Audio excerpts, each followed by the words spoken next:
انہوں نے قرآن مجید پر کوئی کام نہیں کیا بدقسمتی سے۔ اس وقت عربوں میں اگر قرآن کے کوئی علماء ہیں تو وہ بھی غیر عربی ہی ہیں، لیکن وہ عربی میں لکھنے والے ہیں، چونکہ وہ افریقی ہیں یا کچھ اس طرح کے، تو عربوں کے ہاں قرآن پہ اس طرح کا کام نہیں ہے۔ ان کے ہاں کام کی وجہ کیا ہے؟ وجہ یہ ہے کہ وہ ابھی تک اس تفسیری ڈھانچے سے نہیں نکلے جو تفسیری ڈھانچہ اجمیوں نے بنایا تھا۔ اجمیوں نے جو تفسیری ڈھانچہ بنایا وہ یہ تھا کہ اقوال پرانے بزرگوں کے اکٹھے کر کے ان کو سمجھنا ہے، قرآن کو نہیں سمجھنا۔ چنانچہ وہ ابھی تک اسی ڈھانچے میں ہے، اور جب وہ اس ڈھانچے کو نہیں توڑ پائیں گے تو وہ اصل قرآن تک نہیں پہنچ سکیں گے۔ میرا یہ پورا یقین ہے کہ اگر عرب علماء قرآن مجید کو براہ راست پڑھنا شروع کر دیں جس طرح ہندوستان میں پڑھا گیا ہے، تو وہ بھی اسی نتیجے پر پہنچیں گے۔ یہ ہو نہیں سکتا کہ نہ پہنچے۔ تو اس لیے ان کے ہاں ابھی تو توقع نہیں لگ رہی، کیونکہ وہ اس ڈھانچے کو، ہاں اب جو سعودی عرب میں تبدیلیاں آ رہی ہیں اس کے بعد کچھ 50-60 سال کے بعد امکانات ہو سکتے ہیں، کیونکہ اب وہ اس پروسیس سے گزر رہے ہیں جس سے ہندوستان 150 سال پہلے گزر گیا۔ ہندوستان اور ترکی، کسی حد تک مصر، یہ وہ ممالک ہیں جہاں پر مغربی علوم کا براہ راست حملہ ہوا ہے، عربوں پر نہیں ہوا۔ ان کے اوپر کھٹ پتلی حکومت تو رہی ہے، لیکن براہ راست انگریز حکمران نہیں رہے۔ جن ملکوں میں براہ راست انگریز حکمران ہوئے یا فرانسیسی حکمران ہوئے، وہاں پر یہ چیلنج براہ راست ریسیو کیا گیا۔ جب براہ راست ریسیو کیا گیا، اس کا سامنا کیا گیا، اس کو جواب دینے کی کوشش کی گئی، تو یہاں دو طرح کے علوم پیدا ہوئے۔ ایک مذہب کا انکار کرنے والے، حالانکہ مذہب کا دفاع کر رہے تھے، اور دوسرے وہ جو مذہب کو مزید نکھارنے والے علوم پیدا ہوئے۔ تو ہندوستان اس میں سب سے زیادہ خوش قسمت ہے۔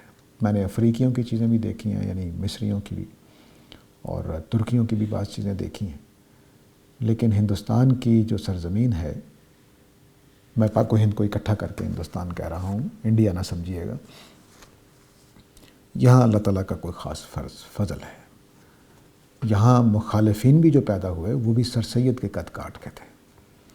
سر سید کے قد کاٹ کا کوئی ایسا آدمی پیدا نہیں ہوا جو پورے عالم اسلام میں، جو اس چیلنج کو ایک نیا چیلنج بنا کر پیش کرتے ہیں۔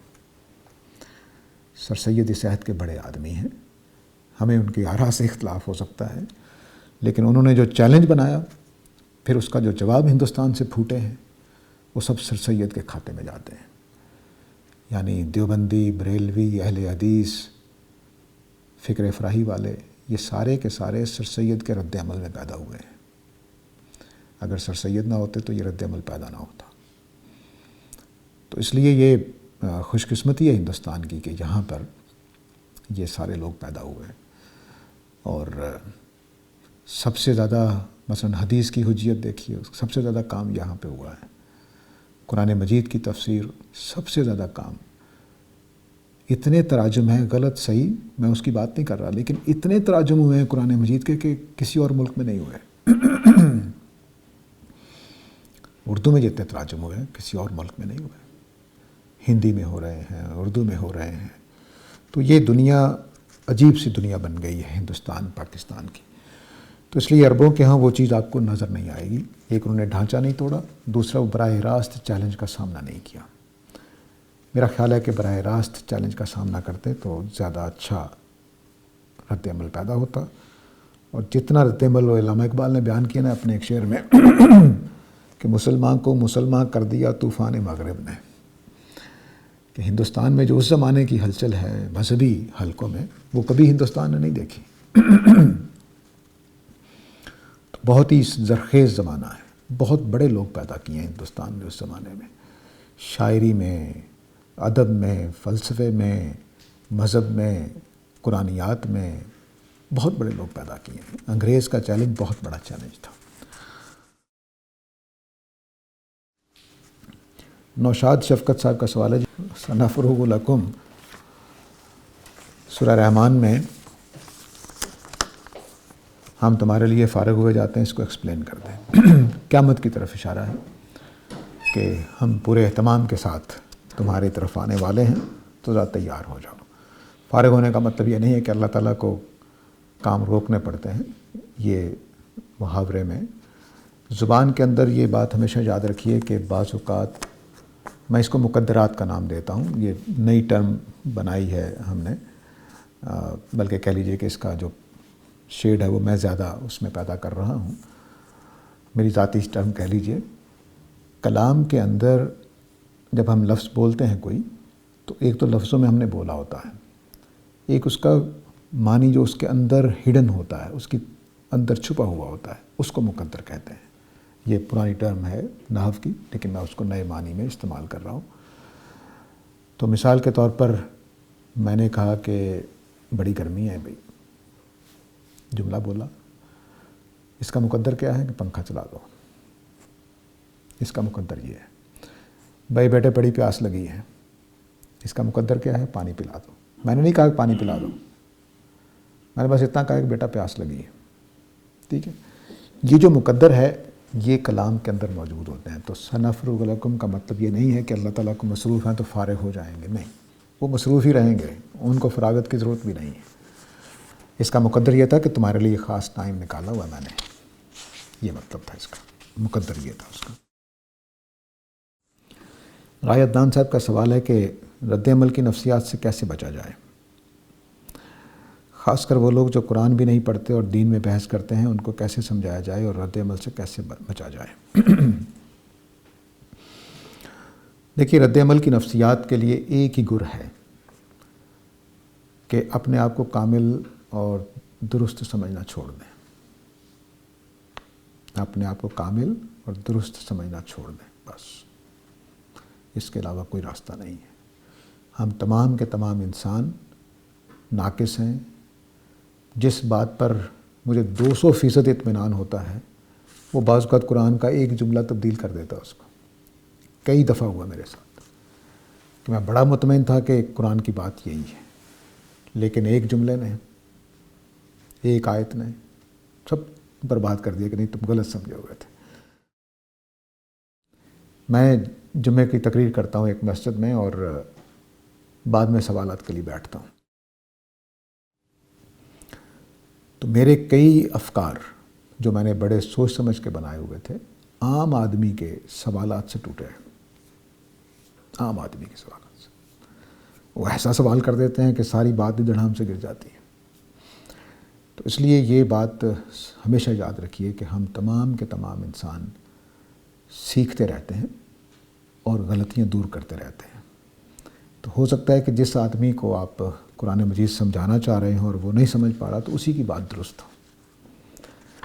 اس لیے جیسے ہی آپ یہ مان لیں گے، اس طرح آپ کو غصہ آتا ہے، دوسرا آدمی جھوٹ بولتا ہے، دوسرا آدمی بات نہیں مان رہا، کند ذہن ہے، نکما ہے، غصہ آ رہا ہے آپ کو، تو یہ امکان ہے آپ بھی ایسے ہی ہوں۔ تو اپنے آپ کو کامل سمجھنا چھوڑ دیں اور اپنے آپ کو دیکھیے، ہمارے سارے خاندانوں میں لڑائیوں کی وجہ کیا ہے کہ اس نے مجھے یوں کہہ دیا ہے، تو کیا کہہ دیا؟ کچھ بھی نہیں ہوا۔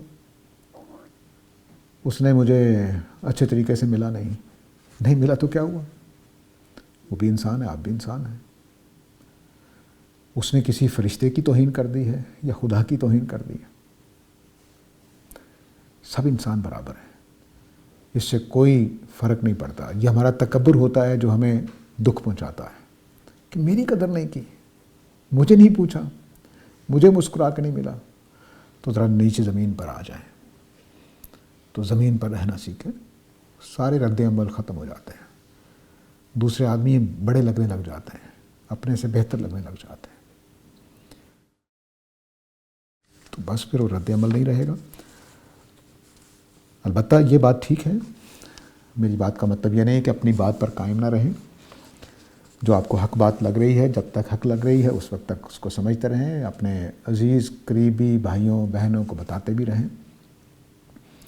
اگر آپ معلمی کے فرائض انجام دیتے ہیں تو سمجھاتے بھی رہیں، پڑھاتے بھی رہیں، لیکن جیسے ہی دوسرا کوئی آدمی رد عمل ظاہر کرے، آپ کی بات کو ماننے سے انکار کر دے، تو یہ سمجھ لیں کہ ہو سکتا ہے اس کے پاس بھی دلیل ہو، وہ جاہل نہیں ہو، اس کو بھی بات میں مضبوطی ہو، اس کو لگ رہی ہو آپ کے نزدیک وہ بیوقوفی کی بات ہے لیکن اس کے نزدیک وہ صحیح بات ہو، تو یہ مثلا مذہب اسلام ملحدین کو سمجھ نہیں آ رہا تو کیا وہ جانتے بوجھتے ایسا کر رہے ہیں؟ نہیں، ان کی جو اپ برنگنگ ہو گئی ہے اور جو دماغ کی ٹریننگ ہو گئی اس میں وہ باتیں فٹ ہی نہیں آ رہی جو ہمارے پاس، تو اس لیے ان کو موقع ملنا چاہیے۔ تو دوسروں کا یہ خیال کرنا کہ وہ جاہل ہیں، جانتے بوجھتے خرابی کر رہے ہیں، یہ بات درست نہیں ہے۔ خالد بن ولید کا نبی کریم صلی اللہ علیہ وسلم نے 23 سال انتظار کیا ہے، ایک دن بھی جا کر نہیں کہا تم جھوٹے ہو، جاہل ہو، میری بات نہیں مان رہے ہو، ایک دن بھی نہیں کہا جا کر۔ تو اس لیے یہ بات جو ہے یہ ہمیشہ یاد رکھیے کہ دوسرے بھی انسان ہیں، ان کو بھی غلطیاں لگتی ہیں اور ان کے پاس بھی صحیح باتیں ہوتی ہیں، صرف میرے پاس ہی نہیں ہوتی ہیں۔ خالد محمود صاحب کا سوال ہے جی کہ can we recognize that they are angels when they appear in human forms? I really appreciate the way you explain, regards from Canada. دیکھیے جب وہ انسانی شکل میں آتے ہیں تو سیدہ مریم نہیں پہچان سکی تھی، انہوں نے ان کو دیکھتے ہی کہا کہ میں تم سے اللہ کی پناہ چاہتی ہوں اگر تم اللہ سے ڈرنے والے ہو، تو کیونکہ قرآن نے کہا ہے کہ فتمثل لہا بشرا سویا، وہ کامل صورت میں انسان کی شکل میں ظاہر ہوئے تھے۔ تو جب فرشتے کامل شکل میں، کامل انسانی شکل میں یا کسی اور کی شکل میں آتے ہیں تو ہم ان کو نہیں پہچان سکتے۔ لیکن یہ مجھے لگتا ہے صرف کوئی میرے پاس قرآن و حدیث کی بات نہیں ہے، جو واقع خضر ہے قرآن مجید میں سورہ کہف سے، اس سے قیاس کر کے کہہ رہا ہوں کہ ہو سکتا ہے کہ آپ کسی جگہ راستہ بھول گئے ہوں اور آپ کو سمجھ نہ آ رہی کدھر جانا ہے، تو اچانک ایک آدمی سائیکل پر بیٹھا ہوا آیا اور اس نے آپ کو راستہ بتا دیا، تو وہ ہو سکتا ہے اللہ کا فرشتہ ہو، لیکن وہ آپ کو انسان لگے گا۔ ہو سکتا ہے کہ غریب چرواہا لگے، کوئی مزدور لگے، کوئی کیسا لگے، ہمیں نہیں پتہ۔ تو یہ ہم نہیں پہچان سکتے کہ وہ انسان، فرشتے، یہ جو سامنے بیٹھا ہوا یہ واقعی، ہاں البتہ وہ روزانہ آپ کے پاس آ رہا ہو تو پھر ہو سکتا ہے کہ آپ پہچان جائیں کہ یہ انسان ہے یا فرشتہ، لیکن انسان ہونا تو ثابت ہو ہی جائے گا اس کا۔ وہاب صاحب کا سوال ہے جی کہ یاجوج ماجوج ہر بلندی سے اتریں گے، اس کا کیا مطلب ہے؟ دیکھیے من کل حدب ینسلون قرآن کے الفاظ ہیں، ہر گھاٹی سے اتریں گے۔ جو انبیاء کا علاقہ ہے وہ دراصل مصر کا وہ علاقہ جو ادھر کنعان وغیرہ کی طرف ہے، وہ پھر وہ ایک ٹرائی اینگل سی بیچ میں آتی ہے جو مصر اور سعودی عرب کے درمیان میں، اگر نقشے پہ دیکھیں سعودی عرب یمن سے اوپر فلسطین اور کنعان اور عراق اور ایران، یہ انبیاء ایران کے وہ علاقے جو عراق کی طرف ہیں، شام کی طرف ہیں، یہ جو پورا علاقہ ہے یہ انبیاء کا علاقہ ہے۔ یہ زمین کا ایک طرح سے پرانی جو تہذیب ہے اس کا مرکز ہے۔ یہ علاقہ مذہبی لوگوں کا علاقہ رہا ہے شروع سے، اور جتنے ارد گرد کے علاقے ہیں وہ مجرمین نے آباد کیے ہوئے ہیں، وہ لڑکیاں لے کر بھاگ گئے، چوری کر کے بھاگ گئے، اور اس طرح سے یہ آباد ہوئے ہیں۔ یہ جو مرکزی علاقہ ہے اس کے اوپر یاجوج ماجوج نے حملہ آور ہونا ہے، ٹھیک ہے؟ حملہ آور ہونے کے لیے انہوں نے ہر طرف سے حملہ کرنا ہے۔ اب یہ بات ہے جو نصوص میں آئی ہے، قرآن و سنت میں آئی ہے۔ اگلی جو میں بات کرنے جا رہا ہوں وہ ان لفظوں سے میں اٹھا رہا ہوں۔ یاجوج ماجوج کا مطلب ہے موج، یہ لفظ اپنی موج سے نکلا ہوا ہے، ویو جس کو ہم انگریزی میں کہتے ہیں۔ تو یاجوج ماجوج کا جو ہمارے زمانے میں آنا ہے وہ موج کی شکل میں ہوگا۔ موج کیسے چلتی ہے؟ ایسے چلتی ہے، پانی کی موج جو ہوتی ہے وہ ایسے چلتی ہے۔ تو اس وقت جتنا کچھ یاجوج ماجوج کی طرف سے آ رہا ہے وہ سارا کچھ ویو کی شکل میں ہے۔ ریڈیو، ٹیلی ویژن، جہاز کیسے اڑتا ہے؟ ایسے ہی ہے کہ وہ نیچے ہوتا ہے، اوپر جاتا ہے اور پھر اتر جاتا ہے زمین پر۔ تو من کل حدب ینسلون سے مجھے لگتا ہے کہ وہ ہر طرف سے ویو کی شکل میں آ جائیں گے۔ اور یاجوج ماجوج کون ہیں؟ یہ گورے اور پیلی ریسز جو ہیں یہ یاجوج ماجوج ہیں، اور یہی اس وقت آ رہے ہیں چاروں طرف سے۔ اور کون سی جگہ ہے جو انہوں نے چھوڑ دی؟ آپ کے بیڈ روم تک تو آ گئے۔ اور اب جو چھوٹے ڈرون ہیں جو مکھی کے سائز کے کہتے ہیں، وہ ہو سکتا ہے کہ یہاں سے جاسوسی کر کے چلے بھی گئے ہوں، ہمیں پتہ بھی نہیں چلتا۔ تو وہ بھی ویو کی شکل میں آتے ہیں، اڑتے ہیں چلے جاتے ہیں، اڑتے ہیں چلے جاتے ہیں۔ تو یہ میرا فہم ہے، لگتا ہے اس بات سے کہ یاجوج ماجوج کی جو نسل ہے وہ سائنسی ترقی کرے گی، اور سائنسی ترقی کرنے کے بعد اس اسٹیج پر پہنچی ہے کہ وہ اب ہر طرف سے ہمارے اوپر پل پڑے ہیں۔ دیکھیے انہوں نے ہمارا ایمان چھینا ہے، ہمارے ہر گھر میں موجود ہے۔ کبھی آپ سوچئے کہ گانے کی محفل میں اٹینڈ کرنے کے لیے کہاں جانا پڑتا تھا، اب وہ آپ کے بیڈ روم میں آپ کو فراہم کرتے ہیں۔ ادھر آپ سوئچ آن کرتے ہیں، ادھر انڈیا میں ہونے والا کوئی کنسرٹ ہے وہ ان کے ٹیلی ویژن سے نشر ہو رہا ہے، آپ سن سکتے ہیں۔ امریکہ میں ہونے والا سن سکتے ہیں، امریکہ میں میچ ہو رہا ہوتا ہے آپ دیکھ رہے ہوتے ہیں۔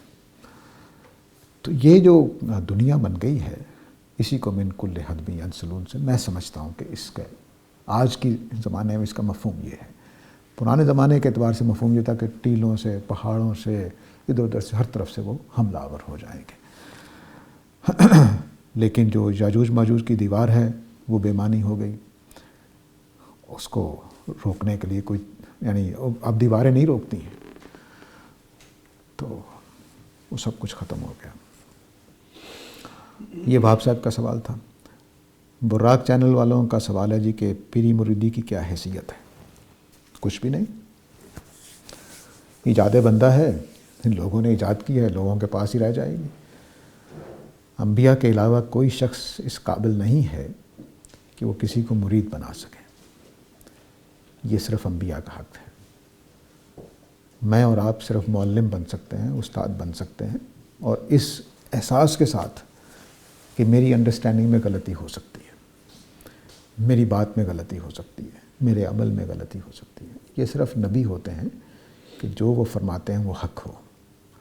تو بس ایسی ہی ہستی کو پیر بننے کا حق ہے۔ تو میرے اور آپ کے پیر محمد عربی صلی اللہ علیہ وسلم ہیں۔ باقی جو پیر ہیں، میں نے بہت سے پیروں کو بہت قریب سے دیکھا ہے، اور نام نہیں لے رہا، بڑے مشہور پیر ہیں ایک، ان کو بھی دیکھا ہے، بلکہ مشہور 2-3 ہیں جن کو دیکھا ہے۔ تو ایک پیر صاحب کی اولاد میں نے ثالثی بھی کی ہوئی ہے کہ مسجد کی زمین پر وہ جھگڑ رہے تھے، مسجد کی وہ زمین کسی اور کی ہے، مالک کوئی اور ہے، اس نے مسجد بنا کر ان پیر صاحب کو دے دی ہے، اور وہ مسجد کی زمین پر لڑ رہے ہیں۔ ایک بیٹا کہہ رہا ہے میرے حصے میں آنی چاہیے، دوسرا کہہ رہا ہے میرے حصے میں آنی چاہیے، اور وہ جو والد تھے وہ بھی ایسے ہی تھے اللہ کے فضل و کرم سے۔ تو یہ کوئی چیز نہیں ہے، کوئی، ہم سارے انسان ہیں، اور انسان بھی وہ جن کو اللہ کی نگرانی حاصل نہیں ہے۔ میں اپنے کوئی پاک دامنی کا کہانی نہیں سنا رہا ہوں، میں بھی ایسا ہی ہوں، کمزوریاں، کوتاہیاں سب کچھ موجود ہیں۔ تو اس لیے یہ حق صرف اللہ کے رسول کو حاصل ہوتا ہے کہ وہ پیر بنے، کیونکہ اس نے جو کہنا ہے وہ نفعت اللہ کہنا ہے، جو کچھ کہنا ہے وہ حق کہنا ہے، اور ان کا کہنا اور ان کا عمل ایک دوسرے کا تضاد نہیں رکھتے۔ ہم صبح کچھ ہیں، شام کچھ ہیں، اور سارے پیروں کی روزگار جو ہے وہ مریدوں کے کھانے پر چلتا ہے، ان کے کھلانے پر، تو وہ کیسے یہ فریضہ انجام دے سکتے ہیں؟ اس لیے اس سے بچ کر رہنا چاہیے۔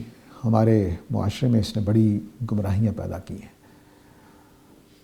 ایسے ایسے پیر ہیں کہ بس، جو نیک پیر ہیں میں ان کی کمزوری بتا رہا ہوں، نیک پیروں کی، اور جو برے پیر ہیں وہ تو ان کی کہانی اور ہے۔